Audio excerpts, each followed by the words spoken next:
Bonjour et bienvenue sur Eva IA. Si vous fermiez les yeux, vous auriez reconnu sa voix? Bien sûr. Celle d'une icône du jeu vidéo, une aventurière qui a marqué des générations de joueurs. Mais aujourd'hui, cette voix est au cœur d'un scandale qui pourrait changer la carrière de millions d'artistes à travers le monde. Le 15 septembre 2025, une nouvelle a secoué les industries créatives. L'actrice Françoise Cadol, la voix française officielle de Lara Croft depuis des décennies, a mis en demeure l'éditeur du jeu Tomb Raider. La raison? Un acte digne d'un scénario de science-fiction, le clonage de sa voix par une intelligence artificielle. Ce n'est pas juste une affaire de contrat ou de droit d'auteur. C'est une affaire qui nous interroge sur la nature même de notre identité, sur la valeur du talent humain et sur les limites que nous devons, ou non, imposer à la technologie.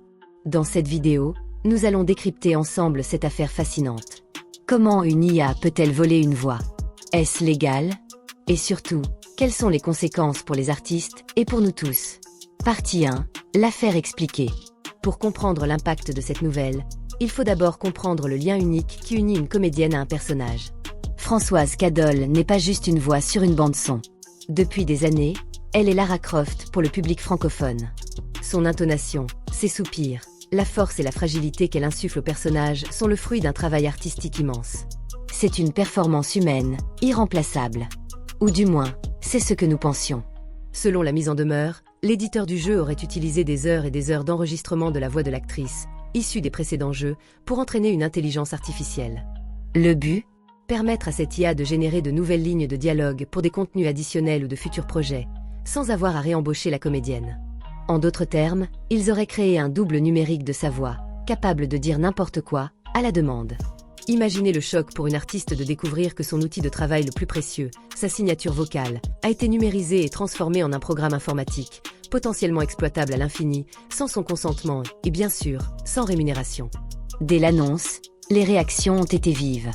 Des syndicats d'acteurs ont exprimé leur profonde inquiétude, voyant dans cette affaire un dangereux précédent. Car si on peut le faire pour la voix de Lara Croft, on peut le faire pour n'importe quel acteur, chanteur ou narrateur de livres audio. La question fondamentale est posée. Le talent humain est-il en train de devenir une simple base de données à exploiter? Partie 2. Comment fonctionne le clonage vocal? Alors, comment est-ce possible? Comment une machine peut-elle reproduire une voix humaine avec une telle précision?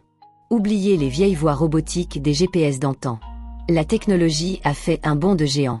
Le processus de clonage vocal, ou text-to-speech de synthèse neuronale, se déroule en deux grandes étapes. La première, c'est l'entraînement. Imaginez que l'IA est un élève incroyablement doué, un imitateur parfait.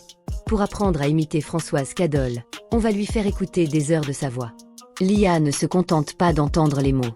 Elle analyse des milliers de paramètres, le timbre exact de sa voix, sa hauteur, son rythme de parole, la façon dont elle termine ses phrases, ses plus subtiles intonations quand elle exprime la colère, la joie ou la surprise.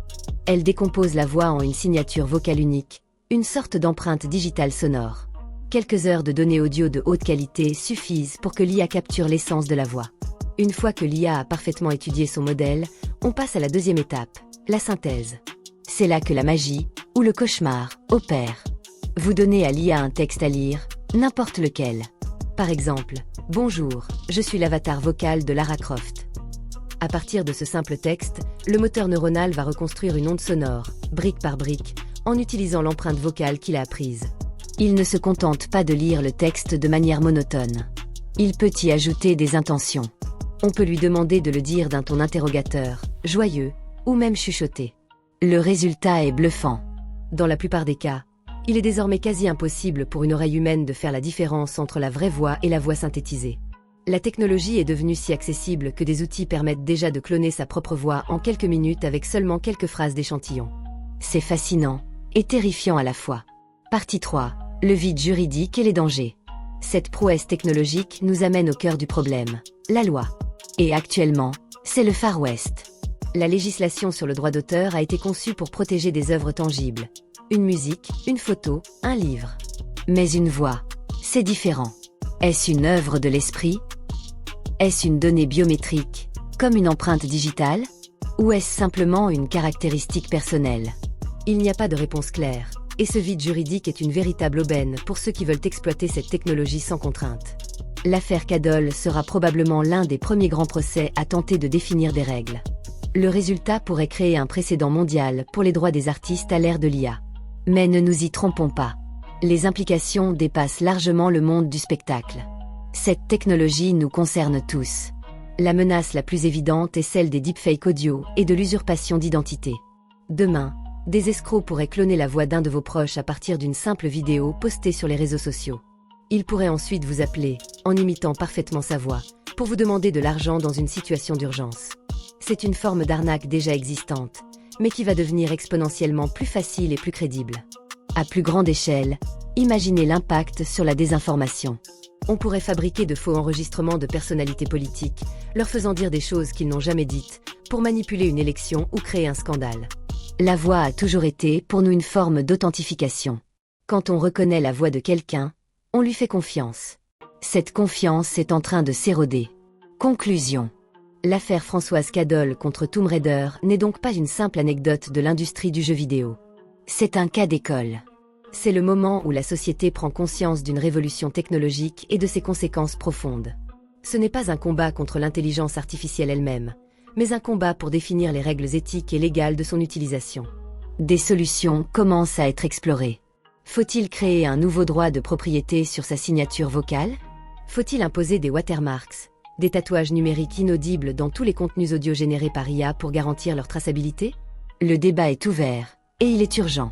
La technologie est là. Elle ne va pas disparaître. C'est à nous, collectivement, de décider comment nous voulons vivre avec. Et c'est la question que je vous pose aujourd'hui. Pensez-vous que les artistes devraient avoir un droit de propriété absolu sur leur voix? Comment pouvons-nous nous protéger contre les deepfakes audio? J'attends avec impatience vos avis dans les commentaires. Si ce sujet vous a intéressé, et que vous voulez continuer à décrypter les révolutions de l'intelligence artificielle, abonnez-vous. C'était Eva, votre source IA.